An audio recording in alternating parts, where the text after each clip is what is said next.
Esto es La Ciencia de Informar, el podcast para comunicar la ciencia a la sociedad con impacto, rigor, eficacia y ciencia. Presenta Nuria Jar. Hola, bienvenidas y bienvenidos a la segunda temporada de La Ciencia de Informar, el podcast de la Fundación Lili enmarcado en la iniciativa Comunicando Ciencia con Ciencia. Este es un proyecto en colaboración con The Conversation España y la Asociación Española de Comunicación Científica, en el que exploramos recursos útiles basados en evidencias para comunicar el conocimiento científico de manera efectiva.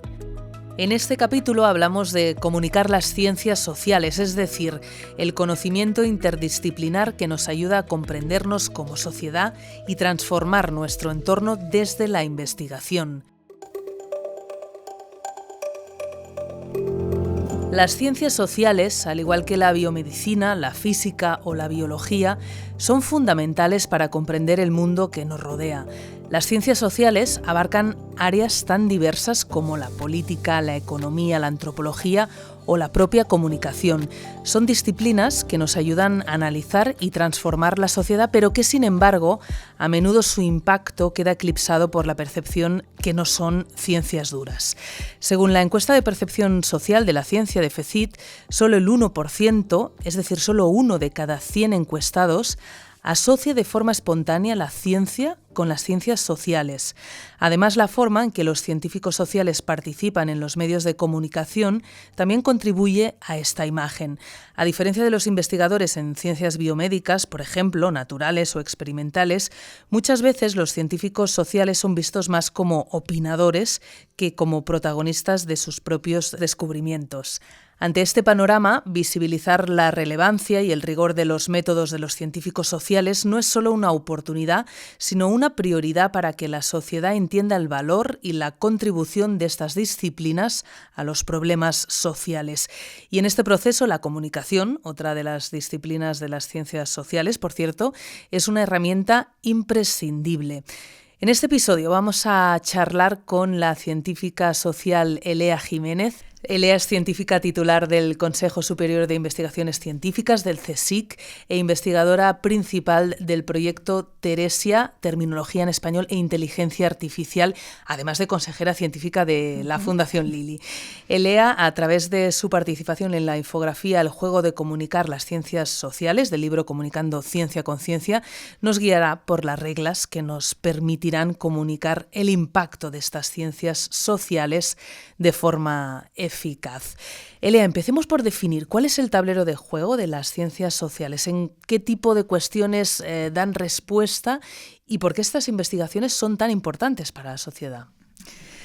Bueno, Nuria, pues yo creo que lo principal es decir que casi en cualquier problema, cualquier cuestión que afrontemos nosotros como individuos o como sociedad, incluso cualquier problema que identificamos como científico-técnico, tiene detrás una componente social importantísima, casi cualquiera. Pensemos en el tema del medio ambiente, por ejemplo. Podemos hablar de ecología, podemos hablar de riegos, podemos hablar de edafología, podemos hablar de océanos. Detrás de todo eso está la acción del hombre, nuestro comportamiento como sociedad, nuestra cultura, y por tanto tenemos que ir a ese foco para saber por qué nos comportamos así, si queremos ser así, si queremos otro tipo de sociedad, y todo eso es lo que estudian en parte los científicos sociales. Eso es fundamental. Ahora ponías algunos ejemplos, pero también podemos hablar de muchísimos asuntos complejos, como por ejemplo la pobreza, las migraciones, el envejecimiento o la soledad, que, como decías, ¿no?, se pueden abordar desde muchos ámbitos, pero también desde las ciencias sociales. ¿Cómo transmitir esa capacidad que tienen las ciencias sociales para abordar grandes desafíos de la sociedad? Es un problema básicamente de comunicación, diría yo, ¿no? Normalmente, cuando estamos expuestos a los medios de comunicación o a los canales que nos informan de ciencia, cuando acudimos a ellos nos informan de ciencia pura, digamos, ¿no? Nos informan de ingeniería, de biomedicina, de tecnología, de cualquiera de las disciplinas científico-tecnológicas. Para encontrar noticias de ciencias sociales o de humanidades, nos tenemos que ir a secciones de sociedad, nos tenemos que ir a secciones de cultura.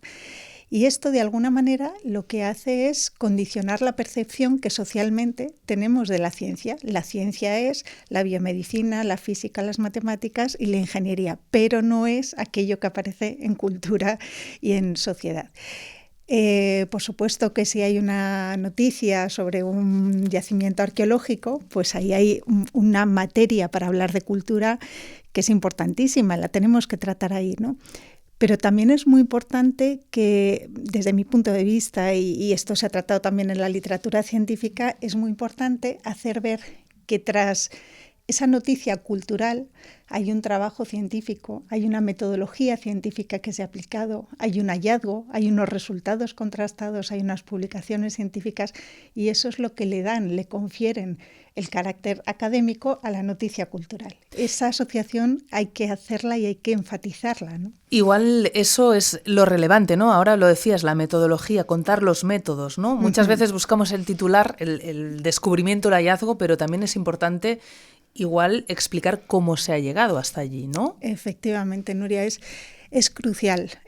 Tras una noticia que evidentemente tiene esa dimensión social o esa dimensión cultural, hay que hacer ver que hay un trabajo científico y el trabajo científico se caracteriza fundamentalmente por utilizar una metodología científica, ¿no? Que es en cierto modo diferente, no es lo mismo el método científico en física que el método científico en ciencias sociales.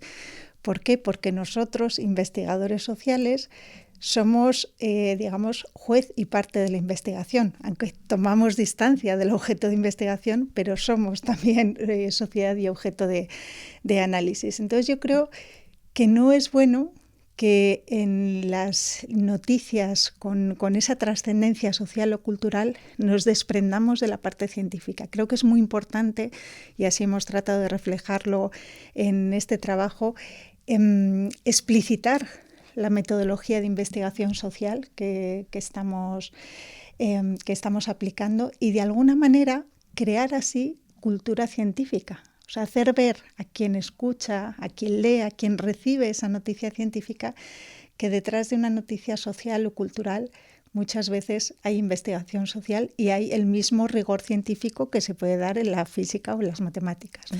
Esto que ahora comentaba Elia Jiménez se puede consultar en la infografía El juego de comunicar las ciencias sociales en el libro Comunicando Ciencia con Ciencia. Hablábamos de científicos sociales, un investigador que nos esté escuchando, ¿no? y se sienta interpelado, tenga ganas de comunicar, hacer divulgación en su área. ¿Por dónde debería empezar y qué debería tener en cuenta? Es una pregunta muy interesante. Hemos tratado de abordarla en la infografía. Hemos tratado de sintetizarla porque, por un lado, el científico social debe aprovechar cualquier oportunidad de dar a conocer sus resultados de investigación, no solamente para compartir esos resultados de investigación, ¿no? en demografía, en politología, en sociología, sino que además debe hacer un esfuerzo por crear cultura científica, por hablar de cómo trabajamos dentro de las ciencias sociales, de cómo es nuestro trabajo científico, de cuál es la imagen también de nosotros como investigadores. Si cualquiera de nosotros busca en un buscador genérico imágenes de científicos o científicas, van a aparecer científicos con bata. Sí o sí, los científicos sociales normalmente no la llevamos, algunos sí, pero la imagen es distinta. Hacemos trabajo de campo, trabajamos en grupos de discusión, en grupos focales, hacemos entrevistas en profundidad, analizamos datos. La imagen de nosotros como científicos tiene que cambiar, ¿no? Entonces, esa digamos que sería una de las claves, pero para cualquier científico social que quiera comunicar, también creo que es importante recalcar dos cosas, y es que necesitamos llegar a la sociedad, necesitamos comunicar mejor de lo que lo hemos hecho hasta ahora, y para eso puede ser útil aferrarnos a lo que los periodistas llamáis, ¿no?, las perchas informativas. Hay multitud de noticias de actualidad que se relacionan, como decía, con la investigación social, y por tanto nos podemos agarrar a esos temas para tratar de contar qué hacemos desde las ciencias sociales para aportar luz, para aportar soluciones a esos problemas, o cómo podemos afrontarlos. Y luego, por otra parte, digamos que este podría ser un enfoque más práctico para enganchar al público, ¿no? Para involucrarle en aquello que estamos haciendo, llamando a temas cercanos, a temas que le tocan en el día a día. Pero por otro lado, también tenemos que tener un compromiso muy fuerte para diferenciar nuestras disciplinas de otras. Es decir, nosotros a lo mejor no siempre generamos productos, servicios, cuestiones materiales que afecten al día a día de los ciudadanos. En investigación social y en investigación en humanidades muchas veces se generan, digamos, beneficios de otra índole. No siempre buscamos la utilidad práctica de nuestros conocimientos. Buscamos analizarnos como sociedad, desarrollar unos valores y pensarnos como individuo y como sociedad para ser mejores, para evolucionar de una manera mejor. Y esto, resumirlo en una pieza de comunicación es difícil, pero creo que es un compromiso muy fuerte que deberíamos asumir todos los científicos sociales y humanistas también que divulgamos o que hacemos comunicación. Estás escuchando La Ciencia de Informar, un podcast de la Fundación Lili, enmarcado en la iniciativa Comunicando Ciencia con Ciencia.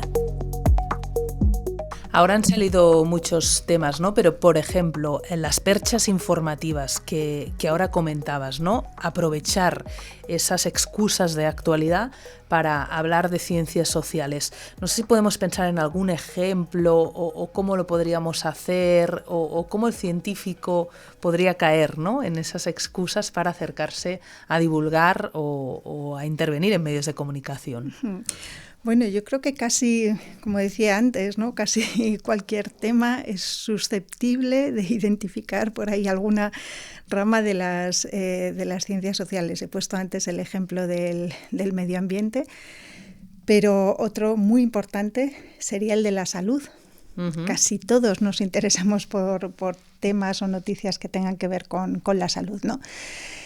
Hay, por ejemplo, investigaciones recientes que relacionan, bueno, por supuesto, que identifican el eje intestino-cerebro, ¿no? Se ve la influencia de uno en otro, y hay investigaciones recientes que hacen ver que nuestro microbioma está seriamente afectado, fundamentalmente afectado, por factores sociales, por nuestras interacciones sociales.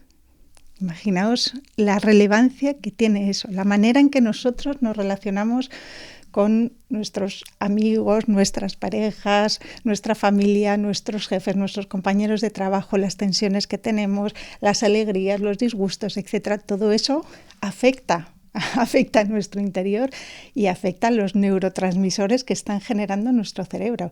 Si fuéramos más conscientes de todas esas relaciones, yo creo que, o lo explicitáramos más, ¿no?, a la hora de comunicar, yo creo que todos o a todos nos sorprendería el interés y el énfasis que deberíamos hacer en la investigación social, porque está repercutiendo en muchísimos factores de nuestra vida que no podemos imaginar siquiera, ¿no?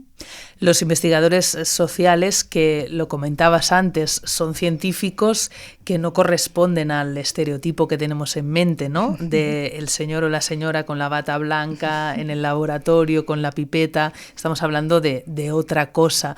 No sé si eso influye, ¿no? Y antes lo comentábamos y es curioso, ¿no?, que muchas veces puedan ser percibidos como opinadores, uh-huh, como si estuviesen transmitiendo su punto de vista, ¿no?, su opinión, cuando en realidad detrás hay ese análisis, ese método que te lleva hacia unas conclusiones. Efectivamente.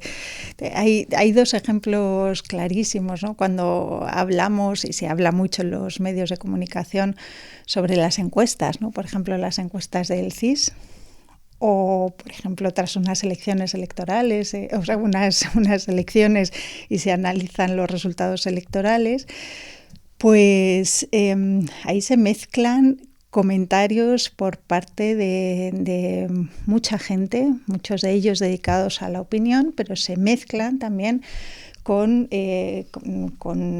digamos, declaraciones o análisis que hacen politólogos o sociólogos. No están a la misma altura que quienes opinan, por una simple razón, porque han estudiado con metodologías científicas un determinado proceso, un determinado comportamiento en unas elecciones, el diseño de las encuestas, si nos referimos a las encuestas del CIS. O sea, hay una materia y una disciplina que es la metodología de encuestas científicas. Cuando ha habido algún conflicto, algún problema, alguna cuestión que debatir sobre encuestas, muchísima gente opina, pero muy pocas veces se ve a los especialistas en metodología de encuestas, que, como digo, es una disciplina. Entonces hay que distinguir muy bien en este tipo de foros en los que se habla de cuestiones que afectan a todos y que pueden interesar a todos. Hay que distinguir muy bien la figura del científico social, y ahí es muy importante que el científico social aluda, ¿no? a su trabajo, a la metodología, a las fuentes, a cómo sus resultados o lo que está diciendo lo tiene que contrastar con científicos sociales de su país y de fuera de su país. Todo eso es un proceso que le da una carga de profundidad a lo que está diciendo y que es muy diferente a lo que pueda decir alguien, pues, que tenga una idea sobre las encuestas, o una idea sobre los procesos electorales, pero que realmente no tiene el trasfondo de trabajo científico que tienen los politólogos o los sociólogos, ¿no? Uh-huh. Hay una clara apelación, ¿no?, al pensamiento crítico, ¿no?, que está detrás de todas estas disciplinas. Uh-huh. Sí, esa es una cuestión crucial. O sea, yo creo que ahí, en la parte de creación de cultura científica o de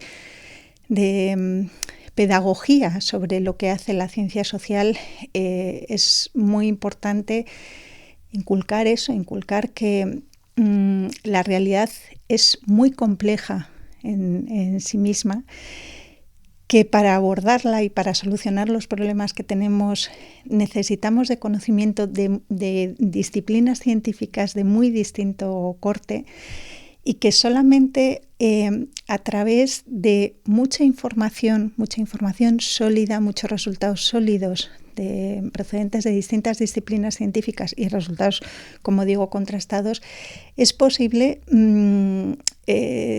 tener, digamos, una conciencia solvente sobre lo que nos ocurre y, por tanto, un pensamiento crítico. Si nosotros queremos juzgar con cierta objetividad, dentro de que eso es muy difícil, lo que nos está pasando y por dónde debemos ir para tratar de solucionarlo, necesitamos ser críticos con nosotros mismos, no creer la primera verdad superficial, verdad con mayúsculas, superficial, que nos quieran contar, porque realmente la realidad es tan compleja que necesitamos ir desvelándola, desgranándola con toda esa multitud de conocimientos que se derivan de las distintas disciplinas científicas, ¿no? Estás escuchando La Ciencia de Informar, un podcast de la Fundación Lili, enmarcado en la iniciativa Comunicando Ciencia con Ciencia. Una sociedad compleja con retos que también lo son y vemos, ¿no?, como cada vez ganan más peso, más presencia lo que es la desinformación, los discursos del odio, cómo las ciencias sociales pueden también estudiar estos fenómenos y contrarrestarlos, ¿no? Efectivamente, la desinformación que tú mencionabas, Nuria, pues es uno de los grandes temas ahora, temas de investigación que hay que abordar desde la comunicación, y se está abordando desde la comunicación, desde la documentación, ¿no? Hay una cuestión crucial que son las fuentes que emiten la noticia, la información, tú lo sabes bien, en las facultades de periodismo, de comunicación, se forma en ese sentido, ¿no? Se alude a la autoridad de las fuentes y siempre se forma en el sentido de que hay que buscar fuentes autorizadas, fuentes que hayan contrastado la información y que nos permitan tener ciertas garantías de que aquello que estamos contando es verdad, es así, ¿no? Creo que en ese sentido tenemos que hacer también pedagogía y difundir ese mensaje. Cuando nosotros escuchamos frases maximalistas, ¿no? Las vacunas, por ejemplo, crean o provocan casos de algunas enfermedades, de autismo, por ejemplo, o la Tierra es plana, o cualquiera de las verdades maximalistas que nos llegan. Ahí tenemos que saber que hay muchísima complejidad, que los científicos, cuando desmienten eso, tienen que utilizar toda la enorme variedad de argumentos que tienen, todas las evidencias científicas que tienen, que les cuesta mucho más desmentir esa noticia que aquellos que la han generado, pero que de alguna manera es fácil distinguir a quien se erige en fuente espontánea de información, pero no tiene argumentos más allá de aquella verdad que está enunciando, de un científico que puede argumentar perfectamente todo lo que hay detrás de su afirmación. Esa distinción de las fuentes que emiten es fundamental, y en eso hay que educar mucho a quien está, a la sociedad en general, ¿no? Porque todos estamos expuestos a las noticias en redes sociales, en medios de comunicación, etc. Y yo añadiría hacerlo en la era digital, que ya complica muchísimo más el problema, pero bueno, también entiendo que alguna oportunidad nos puede dar, ¿no? Este cambio de paradigma. ¿Cuál dirías que son mayores oportunidades, también retos de comunicar ciencias sociales en la era digital, por ejemplo, redes sociales? Sí, yo diría que tanto en redes sociales como en los medios específicos creados para hacer divulgación científica, pues por ejemplo estoy pensando en The Conversation, pero podríamos pensar también en iniciativas como Maldita, ¿no? que se dedican precisamente a desmontar esas desinformaciones, a desmontar esos bulos. Pues creo que es muy importante, desde luego, conocer las características del medio digital, hacer ver esta distinción entre las fuentes. Esto me parece crucial, y me parece importantísimo que nos dirijamos a los públicos más jóvenes.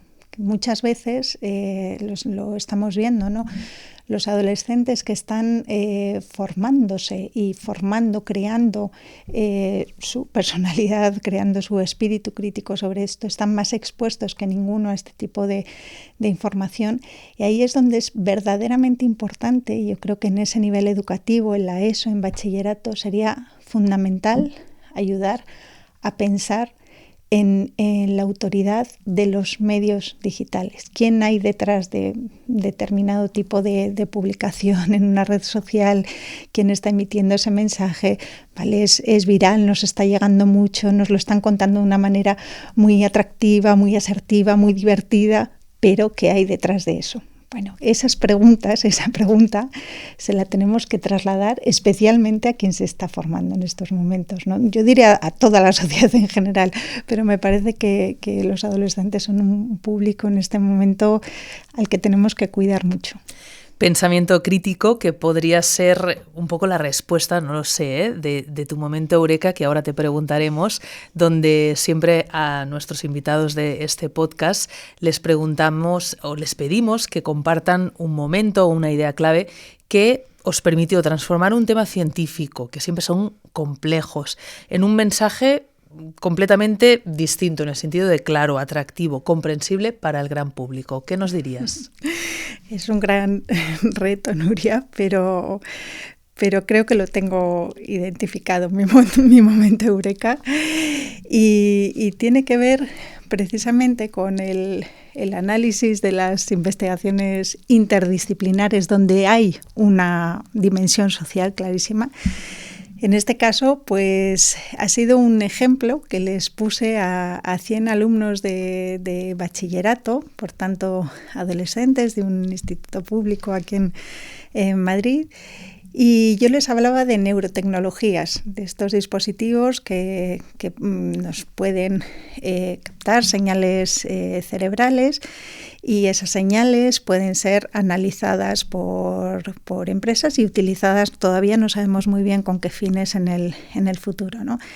Y les decía, pues en algunas plataformas de venta nosotros podemos conseguir ya dispositivos para jugar con videojuegos que están captando esas señales, que pueden interpretar señales cerebrales nuestras y van a parar a manos de empresas, ¿no? Cuando yo les contaba esto, les pregunté, ¿os gustaría que leyeran vuestro cerebro? Imaginaos esa pregunta ante un auditorio de adolescentes. Ellos temblaban y yo también, ¿no? A ninguno nos gustaría.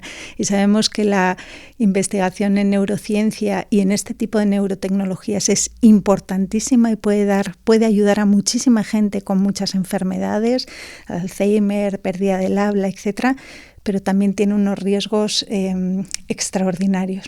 Y por tanto debemos planteárnoslo, debemos analizar desde un punto de vista ético, filosófico, social, cómo afrontar eso. De hecho, en el Centro de Neurotecnología que se va a crear en Madrid y que está inspirado en las ideas de Rafael Yuste, uno de los departamentos que va a haber, aparte de neurobiología, de inteligencia artificial, va a ser un departamento de ética y derechos humanos. Fijaos lo importante que es. Pues muchas gracias, Elea Jiménez, por contarnos la relevancia que tienen las ciencias sociales, científica titular del Consejo Superior de Investigaciones Científicas e investigadora principal del proyecto Teresia. Muchísimas gracias, y a quien le interese ahondar un poco más en estos temas, os recordamos que podéis encontrar una infografía en el libro Comunicando Ciencia con Ciencia. Elea, hasta la próxima. Hasta la próxima, Nuria. Gracias. Hasta aquí este capítulo de La Ciencia de Informar. Si quieres ver la infografía a la que hemos hecho referencia, así como otros contenidos relacionados con la comunicación de la ciencia, te invitamos a descargar el libro Comunicando Ciencia con Ciencia. Está disponible en versión digital en la sección de biblioteca de la web de la Fundación Lili. Os espero en el próximo episodio.